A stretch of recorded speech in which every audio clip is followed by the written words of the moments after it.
রবীন্দ্র মুক্ত বিদ্যালয় coaching centre, সন্তোষসারি coaching centre, শিক্ষা দিশারি একাডেমিতে আপনাদের স্বাগত জানাই। রবীন্দ্র মুক্ত বিদ্যালয় উচ্চ মাধ্যমিক 2025 বাংলা বিষয়ের লাস্ট মিনিট সাজেশন বা সম্ভাব্য প্রশ্নপত্র নিয়ে আলোচনা করব। চলুন শুরু করা যাক। উচ্চ মাধ্যমিক বাংলা সম্ভাব্য প্রশ্ন 2025 বিভাগ ক। ক বিভাগে রোমান হরফে একের দাগে নিচে প্রশ্নগুলির বিকল্প উত্তর বেছে নিয়ে লেখো। 12টি প্রশ্ন থাকবে এবং 12টিই করতে হবে, কোনো অপশন থাকবে না, এক্সট্রা থাকবে না, 12টিই থাকবে। প্রতিটি মান থাকবে 1 আর প্রতিটি প্রশ্নে 4টি করে অপশন থাকবে। ওই অপশনের মধ্যে থেকে সঠিক উত্তরটি বেছে নিয়ে লিখতে হবে। মার্জিন দেবেন, মার্জিনের বাইরে লিখবেন রোমান হরফে আই দিয়ে 1 দিয়ে ভেতরে যে উত্তরটি হবে সেই উত্তরটি মার্জিনের ভেতরে নাম্বার দিয়ে বসাবেন। প্রথম প্রশ্নটি যে যুগল প্রসাদ রান্না করেছিল মুরগির মাংস, ভেড়ার মাংস, পাখির মাংস, পাঁঠার মাংস, এটি সঠিক উত্তরটি হচ্ছে পাখির মাংস। তাহলে আপনি উত্তরটা কেমন করে লিখবেন? রোমান হরফে আই 1 এগুলো মার্জিনে বাইরে লিখে দেবেন, ভেতরে লিখবেন গ পাখির মাংস, গ ব্র্যাকেট দিয়ে তারপর পাখির মাংস দিয়ে একটা দাঁড়িয়ে লিখবেন। এইভাবেই উত্তরগুলি করে যাবেন। আমি কয়েকটি প্রশ্ন দিয়েছি, উত্তরগুলি আপনি বই থেকে পেয়ে যাবেন বা আমাদের সাজেশন থেকে পেয়ে যাবেন। প্রথম প্রশ্ন যে যুগল প্রসাদ রান্না করেছিল মুরগির মাংস, খ ভেড়ার মাংস, খ গ পাখির মাংস, ঘ পাঁঠার মাংস। 2 নিরুপমার বিবাহে পণ চাওয়া হয়েছিল, ক 8,000 টাকা, খ 10,000 টাকা, গ 12,000 টাকা। নিরুপমার বিবাহে পণ চাওয়া হয়েছিল, ক 8,000 টাকা, খ 10,000 টাকা, গ 12,000 টাকা। সঠিক উত্তরটি হচ্ছে 10,000 টাকা। 3 জঙ্গল হলো মুন্ডার কাছে, ক দেবতা, খ মা, গ আশ্রয়দাত্রী, ঘ আহারদাত্রী। সঠিক উত্তরটি হচ্ছে মা, খ। 4 প্রশ্ন যতদিন বাঁচি ততদিন শিখি উক্তিটি কার? যতদিন বাঁচি ততদিন শিখি উক্তিটি কার? ক শ্রী চৈতন্য, খ রামকৃষ্ণ, গ গুরু নানক, ঘ বুদ্ধদেব। 5 দাগে ত্রিপিটক কোন ধর্মের গ্রন্থ? ক জৈন ধর্ম, ঘ বৌদ্ধ ধর্ম, গ শিখ ধর্ম, ঘ ইসলাম ধর্ম। ত্রিপিটক কোন ধর্মের গ্রন্থ? ক জৈন ধর্ম, খ বৌদ্ধ, গ শিখ, ঘ ইসলাম। সঠিক উত্তরটি হবে বৌদ্ধ। 6 কুয়াশার বুকে ভেসে একদিন আসিব কবি কোথায় আসতে চেয়েছেন? কুয়াশার বুকে ভেসে একদিন আসিব কবি কোথায় আসতে চেয়েছেন? অপশন হচ্ছে ক আম ছায়ায়, খ কাঁঠাল ছায়ায়, গ তরু ছায়ায়, ঘ হিজল ছায়ায়। সঠিক উত্তরটি হচ্ছে খ কাঁঠাল ছায়ায়। 7 দাগে এই চিঠিতে কি লেখা আছে? কাকে কথা বলা হয়েছে? এই চিঠিতে কি লেখা আছে? কাকে কথা বলা হয়েছে? ক ঠাকুরদাকে, খ মাধব দত্তকে, গ মোড়লকে, ঘ অমলকে। সঠিক উত্তরটি হবে গ মোড়লকে। 8 নম্বর প্রশ্ন আমাদের শাস্ত্রে কটি রিপুর কথা বলা হয়েছে? আমাদের শাস্ত্রে কটি রিপুর কথা বলা হয়েছে? ক 4টি, খ 5টি, গ 6টি, ঘ 7টি। সঠিক উত্তরটি হবে গ 6টি। 9 উলঙ্গ রাজা কাব্যগ্রন্থের কবি? উলঙ্গ রাজা কাব্যগ্রন্থের কবি ক সুভাষ মুখোপাধ্যায়, খ জীবনানন্দ দাশ, গ নীরেন্দ্রনাথ চক্রবর্তী, ঘ শামসুর রহমান। সঠিক উত্তরটি হচ্ছে গ নীরেন্দ্রনাথ চক্রবর্তী। 10 সাঁওতালি ভাষার প্রচলন আছে? সাঁওতালি ভাষার প্রচলন আছে উড়িষ্যা ও অন্ধ্রপ্রদেশে, খ বিহার, পশ্চিমবঙ্গ ও উড়িষ্যায়, গ গুজরাট ও মহারাষ্ট্রে, ঘ উত্তরপ্রদেশ ও পাঞ্জাবে। সঠিক উত্তরটি হচ্ছে খ বিহার, পশ্চিমবঙ্গ ও উড়িষ্যায়। উত্তরের অপশনটা শুদ্ধ লিখবেন, মার্জিনের বাইরে লিখবেন প্রশ্নের নাম্বার আর মার্জিনের ভিতরে লিখবেন সঠিক উত্তরটি। ধরুন এখানে 10 দাগের উত্তরটা সঠিক হচ্ছে খ, তাহলে মার্জিনের বাইরে লিখবেন রোমান হরফে আই দিয়ে, মানে রোমান হরফে 1 দিয়ে 10 আর মার্জিনের ভেতরে লিখবেন খ বিহার, পশ্চিমবঙ্গ ও উড়িষ্যায় দিয়ে একটা দাঁড়িয়ে দিয়ে দেবেন। 11 নম্বর মন্দিরের সমার্থক শব্দ হলো? মন্দির এর সমার্থক শব্দ হলো ক দেবগৃহ, খ খ গৃহ, গ যৌথগৃহ, ঘ গর্ভগৃহ। সঠিক উত্তরটি হচ্ছে ক দেবগৃহ, দেবগৃহ। 12 নম্বরে চন্দ্র থেকে চাঁদ হলো ক নাসিক্য ভবন, খ সরসঙ্গতি, গ সরলোক, ঘ বিষমী ভবন। চন্দ্র থেকে চাঁদ হলো ক নাসিক্য ভবন, খ সরসঙ্গতি, গ সরলোক, ঘ বিষমী ভবন। সঠিক উত্তরটি হচ্ছে ক নাসিক্য ভবন। এবার আসছি ক্ষয়ের দাগে। ক্ষয়ে 2 নম্বরের প্রশ্ন থাকবে 6টি, লিখতে হবে 6 × 2 = 12। প্রশ্নপত্রে প্রশ্ন থাকবে 8টি, উত্তর করতে হবে 6টি। আমি এখানে দিয়েছি কটি, অতিরিক্ত 4টে দিয়ে 12টি দিয়েছি। খুবই গুরুত্বপূর্ণ প্রশ্ন দিয়েছি 12টি, কিন্তু প্রশ্নপত্রে থাকবে 8টি প্রশ্ন, আপনাদেরকে লিখতে হবে 6টি প্রশ্ন। প্রতিটির মান থাকবে 2, 6 × 2 = 12। 1 নম্বর প্রশ্ন দিয়েছি, কর্মী অঝরে কেঁদেছিল, এই কান্নার কারণ কি? কর্মী অঝরে কেঁদেছিল, এই কান্নার কারণ কি? 2 নম্বর, রায়বাহাদুরের মহিষী লিখিলেন, তিনি কি লিখেছিলেন? রায়বাহাদুরের মহিষী লিখিলেন, তিনি কি লিখেছিলেন? 3 প্রশ্ন, পৃথিবীর মধ্যে এমন আর নেই, কোন জায়গার কথা বলা হয়েছে? 3 পৃথিবীর মধ্যে এমন আর নেই, কোন জায়গার কথা বলা হয়েছে? 4 অপরদিকে প্রাচীন ভারত বলিতেছেন, প্রাচীন ভারত বলিতেছেন, প্রাচীন ভারত কি বলেছেন? 5 নম্বর, উহারা আর আমাদের নহে, এখানে কাদের কথা বলা হয়েছে? উহারা আর আমাদের নহে, এখানে কাদের কথা বলা হয়েছে? 6 নম্বর প্রশ্ন, সারাদিন কেটে যাবে, কিভাবে সারাদিন কেটে যাবে? সারাদিন কেটে যাবে, কিভাবে সারাদিন কেটে যাবে? 7 নম্বর, ভারতবর্ষের নাম শুনেছ? এর উত্তরে ভানুমতি কি বলেছিল? ভারতবর্ষের নাম শুনেছ? এর উত্তরে ভানুমতি কি বলেছিল? 8 নম্বর প্রশ্ন, সাম্যের গান কথাটির অর্থ কি? সাম্যের গান কথাটির অর্থ কি? 9 নম্বর, ওর ঘুম এসেছে, এখানে ঘুম বলতে কি বোঝানো হয়েছে? ওর ঘুম এসেছে, এখানে ঘুম বলতে কি বোঝানো হয়েছে? 10 নম্বর, রূপমূল বলতে কি বোঝায়? রূপমূল বলতে কি বোঝায়?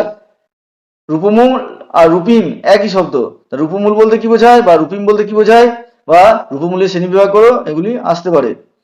11 নম্বর, কৃৎ প্রত্যয় কাকে বলে? উদাহরণ দাও। কৃৎ প্রত্যয় কাকে বলে? উদাহরণ দাও। সমীভবন কাকে বলে? উদাহরণ দাও। সমীভবন কাকে বলে? উদাহরণ দাও। তাহলে এখানে আপনার প্রশ্ন দিয়েছি আমি 12টি, আশা করি এখান থেকে আপনি 4টি কমন পাবেন। পরীক্ষার সময় প্রশ্ন থাকবে 8টি, আপনাদের উত্তর করতে হবে 6টি। আমি ধরে নিলাম এখান থেকে আপনারা 4টি প্রশ্নের উত্তর কমন পাবেন। এবার বিভাগ গ, বিভাগ গ এর 1 দাগে যে কোনো 2টি প্রশ্নের উত্তর দাও। প্রতিটির মান 5, 5 × 2 = 10। এখানে কবিতা থেকে প্রশ্ন থাকবে, পরীক্ষায় মোট 3টি প্রশ্ন থাকবে, আপনাদেরকে তার মধ্যে থেকে 2টি প্রশ্নের উত্তর লিখতে হবে। 1 ক, আবার আসিব ফিরে কবিতায় বাংলার প্রতি কবির গভীর ভালোবাসার পরিচয় দাও। আবার আসিব ফিরে কবিতায় বাংলার প্রতি কবির গভীর ভালোবাসার পরিচয় দাও।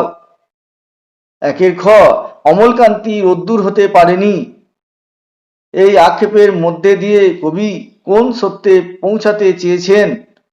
অমলকান্তি রোদ্দুর হতে পারেনি, এই আক্ষেপের মধ্যে দিয়ে কবি কোন সত্যে পৌঁছাতে চেয়েছেন, বা কোন সত্যে পৌঁছে গিয়েছেন, বা কোন সত্যে পৌঁছেছেন? খুবই গুরুত্বপূর্ণ প্রশ্ন। তারপরে হচ্ছে 1 গ, সকল শাস্ত্র খুঁজে পাবে সখা, কবি কোথায় কিভাবে সকল শাস্ত্র খুঁজে পাবার কথা বলেছেন? সকল শাস্ত্র খুঁজে পাবে সখা, কবি কোথায় কিভাবে সকল শাস্ত্র খুঁজে পাবার কথা বলেছেন? পরীক্ষায় এই 3টি প্রশ্নের মধ্যে থেকে আপনারা আশা করি 1টি প্রশ্ন কমন পাবেন, কিন্তু আমি আগের ভিডিওতে কবিতা অংশ থেকে যে ভিডিওটি করেছি সেখানে আমি কবিতার 6টি প্রশ্ন দিয়েছি, সেই 6টি প্রশ্ন যদি করেন 1টি অবশ্যই কমন পাবেন, 2টো কমন পেতে পারেন। এরপরে 2 এর দাগে যে কোনো 2টি প্রশ্নের উত্তর দাও। প্রতিটির মান 5, 5 × 2 = 10। এখানে আপনাদের গল্প এবং প্রবন্ধ থেকে প্রশ্ন থাকবে। 2 এর ক, আরণ্যক উপন্যাস অংশে ভানুমতি চরিত্রটি সম্পর্কে আলোকপাত করো। আরণ্যক উপন্যাস অংশে ভানুমতি চরিত্রটি সম্পর্কে আলোকপাত করো। 2 খ, যারা নিজেদের রক্ষা করতে পারে না, দেবতা তাদের সহায়তা করেন না। প্রাবন্ধিকের এই বক্তব্যে তাৎপর্য বিচার করো। যারা নিজেদের রক্ষা করতে পারে না, দেবতা তাদের সহায়তা করেন না। প্রাবন্ধিকের এই বক্তব্যের তাৎপর্য বিচার করো। খুবই গুরুত্বপূর্ণ প্রশ্ন, এই প্রশ্নটি আসার চান্স 98%। এরপরের প্রশ্ন হচ্ছে 2 গ, মোরে বাঁচা বিশ্বা আমি শুদ্ধ সূচি নিষ্কলঙ্ক হব। আমি কে, শুদ্ধ সূচি নিষ্কলঙ্ক বিষয়টির তাৎপর্য বিশ্লেষণ করো। মোরে বাঁচা বিশ্বা আমি শুদ্ধ সূচি নিষ্কলঙ্ক হব। আমি কে, শুদ্ধ সূচি নিষ্কলঙ্ক বিষয়টির তাৎপর্য বিশ্লেষণ করো। এই প্রশ্নটি খুবই গুরুত্বপূর্ণ প্রশ্ন। এই তিনটি প্রশ্নের মধ্যে থেকে আপনারা দুটি প্রশ্ন কমন পেতে পারেন, কিন্তু আমার আগের ভিডিওগুলো থেকে দেখবেন এই গল্প প্রবন্ধ অংশে মোট 6টি প্রশ্ন নিয়ে আলোচনা করা হয়েছে। সেই 6টি প্রশ্ন করলে অবশ্যই দুটি কমন পাবেন। 3 দাগে যে কোনো একটি প্রশ্নের উত্তর দাও। প্রতিটির মান থাকবে 6, 6 গুণিত 1 সমান 6। এখানে আপনার নাটক থেকে দুটি প্রশ্ন দেওয়া থাকবে, তার মধ্যে থেকে একটি প্রশ্নের উত্তর করতে হবে। 3 ক, ডাকঘর নাটকের নামকরণের সার্থকতা বিচার করো।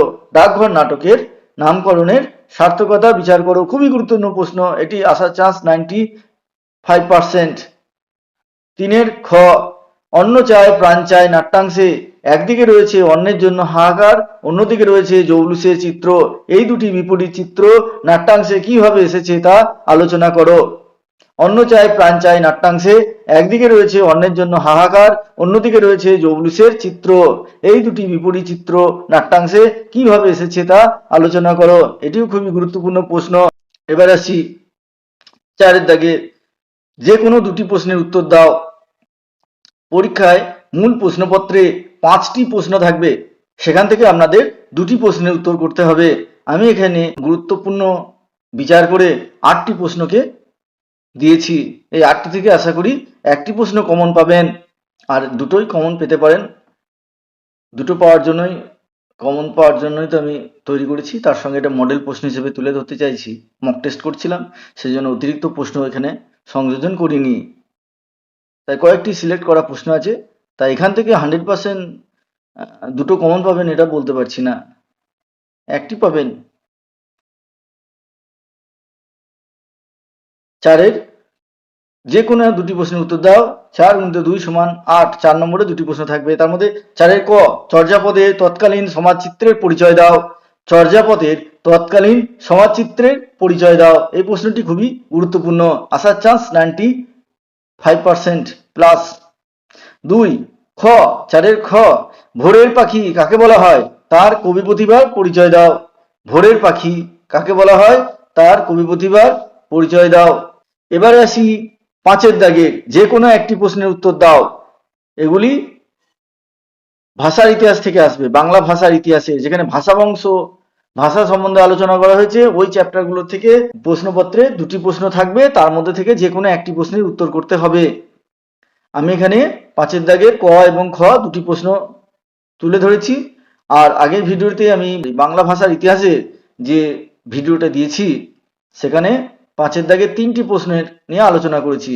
ওই 3টি প্রশ্ন পড়ে গেলে একটি অবশ্যই কমন পাবেন। এখানে আমি দুটো দিয়েছি, তাই কমনের চান্সটা একটু কমে যাচ্ছে, আরো একটি প্রশ্ন পড়ে নেবেন। 5 ক, ভারতের ভাষা বংশকে কটি ভাগে ভাগ করা যায়? যে কোনো একটি ভাষার সম্বন্ধে লেখো। ভারতের ভাষা বংশকে কটি ভাগে ভাগ করা যায়? যে কোনো একটি ভাষার সম্বন্ধে লেখো। এখানে কিন্তু ভাষা বংশকে কটি ভাগে ভাগ করা যায় বলেছে, আর লেখার সময় বলেছে যে কোনো একটি ভাষার সম্বন্ধে লেখো। ভাষা সম্বন্ধে লিখতে বলেছে, ভাষা বংশের সম্বন্ধে লিখতে বলেনি। প্রশ্নটি ভালো করে মাথায় ঢোকাবেন। ভাষা বংশকে কটি ভাগে ভাগ করা যায়? যে কোনো একটি ভাষার সম্বন্ধে লেখো। এটিও খুবই গুরুত্বপূর্ণ প্রশ্ন। 5 খ, ভারতের ভাষা পরিবারে ভোটচীনীয় ভাষা বংশের পরিচয় দাও। ভারতের ভাষা পরিবারে ভোটচীনীয় ভাষা বংশের পরিচয় দাও। এবার আসি 6 দাগে, যে কোনো দুটি প্রশ্নের উত্তর দাও। যে কোনো দুটি প্রশ্নের উত্তর দাও। প্রতিটির মান 4। 4 × 2 = 8। পরীক্ষায় মূল প্রশ্নপত্রে 4টি প্রশ্ন থাকবে। 4টি প্রশ্নের মধ্যে থেকে আপনাদেরকে যে কোনো দুটি প্রশ্নের উত্তর করতে হবে। আমি এখানে একটি অতিরিক্ত প্রশ্ন দিয়েছি। এগুলি সবই ভাষার ইতিহাস থেকে। 6 ক, রূপমূল কাকে বলে? রূপমূলের শ্রেণীবিভাগ করো। রূপমূল কাকে বলে? রূপমূলের শ্রেণীবিভাগ করো। এই রূপমূলের আরেকটি নাম হচ্ছে রূপিন। পরীক্ষায় প্রশ্ন আসতে পারে রূপিম কাকে বলে, রূপিমের শ্রেণীবিভাগ করো। একই, রূপিম এবং রূপমূল একই। তাহলে ক, রূপমূল কাকে বলে, কাকও লেখা আছে, এটা কাকে হবে, সরি ভুল হয়ে গেছে। রূপমূল কাকে বলে, রূপমূলের শ্রেণীবিভাগ করো। অথবা স্বাধীন ও পরাধীন রূপমূলের সংজ্ঞা ও উদাহরণ দাও। স্বাধীন ও পরাধীন রূপমূলের সংজ্ঞা ও উদাহরণ দাও। এই দুটি প্রশ্নের মধ্যে থেকে একটি অবশ্যই আসবে 100%। 6 ক আসবে, এর চান্স হচ্ছে 90%। কোনো কারণে মিস গেলে অথবাটা চলে আসবে, স্বাধীন ও পরাধীন উপমূলের সংজ্ঞা ও উদাহরণ দাও। এই দুটি মিলিয়ে আসার চান্স 100%। দুটো পড়লে পরে একটা কমন পাবেনই পাবেন, তার সঙ্গে একটি 2 নম্বরের প্রশ্নও পাবেন, রূপমূল বলতে কি বোঝো, বা রূপিম বলতে কি বোঝো, বা রূপমূলের শ্রেণীবিভাগ করো, এগুলো থেকে 2 নম্বরে একটা প্রশ্ন সেট হবে। তাহলে মোট কত নাম্বার থাকছে, 6 নাম্বার। দুটি প্রশ্ন পড়লে 6 নাম্বার শিওর, 100%। সন্তোষ স্যারের সাজেশন, বিফলে যায় না। 6 খ, গঠন অনুসারে বাক্যে শ্রেণীবিভাগ করে প্রত্যেক প্রকারের উদাহরণ দাও। 6 খ, গঠন অনুসারে বাক্যে শ্রেণীবিভাগ করে প্রত্যেক প্রকারের উদাহরণ দাও। এই প্রশ্নটি খুবই গুরুত্বপূর্ণ প্রশ্ন।